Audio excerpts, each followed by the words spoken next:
because, sometimes the mind-body connection, the communication that you have with yourself isn't a straight line, and it doesn't necessarily have a vocabulary. So a lot of what I get, so to speak, information I receive from my physical form and its needs comes visually for me. I have a visual and experiential learner.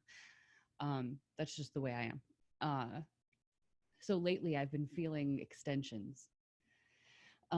So I have been thinking about inversions lately, but we're not going to do inversions today. And I don't want to record an inversion class because that kind of incurs some potential liability issues for people who try it, who aren't ready to try it. But inversions are also extensions, right? So the intention for this class is ground and grow. So the idea is if you stabilize your foundation, which I know you two know very well, if you stabilize your foundation, you can grow up nice and tall and you can be safe in any shape. So regardless of what your physical foundation is, right? Bottom, shoulders, arms, forearms, head, all of these things, if you are toned and ready and warm and breathing deeply, can be a nice steady ground from which to extend. So that's the idea that we're going to be experimenting with today, given the fact there's a couple elements to this that are non-physical. The fact that it's springtime and that's what everything is doing right now.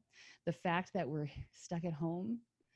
This can be this is the time. I don't know about you guys, but spring fever is a thing, right? So the second it starts to get warm and the sun is out a little bit longer, I want to go and take road trips, which I actually can do given the circumstances as they stand. I want to go walk away from people anyway. So all of this is fine, it's fine with me. But for people who love parks, so who love manicured areas, who love to go and be down at the piers where they do like those water concerts, like all of these things hopefully will be coming back soon. But for the time being, if we have to be here, we have to create the internal environment where we can feel that we still have all the space that we need.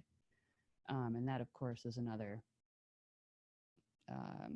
product of a regular yoga practice. You can be where you are and still feel at home and still feel big and not suppressed and restrained in any way. So that's what, at least I hope, by the time we're done together, we'll be able to invite that sensation within us. And I personally have always, again, visual learner. So this is I like to pretend or to visualize cathedrals internally. So if you know anything about arch structures, we have our dome structures. We have dome structures in our physical form, and that helps us physically and energetically to be upright. And so as far as the space within those structures, that's what I want you to get at, where you feel that the ceiling, so to speak, if you were to have a ceiling within you, was some ancient kind of cathedral dome thing that took 15 years to build because they didn't have the technology. You know what I mean? And it's going to stand for the next 3,000 years because it's really sturdy. Those are the kinds of inner structures that I want to play with when I think about extensions, having the foundation and then growing the rest of you out of that foundation. That's how we're going to play today.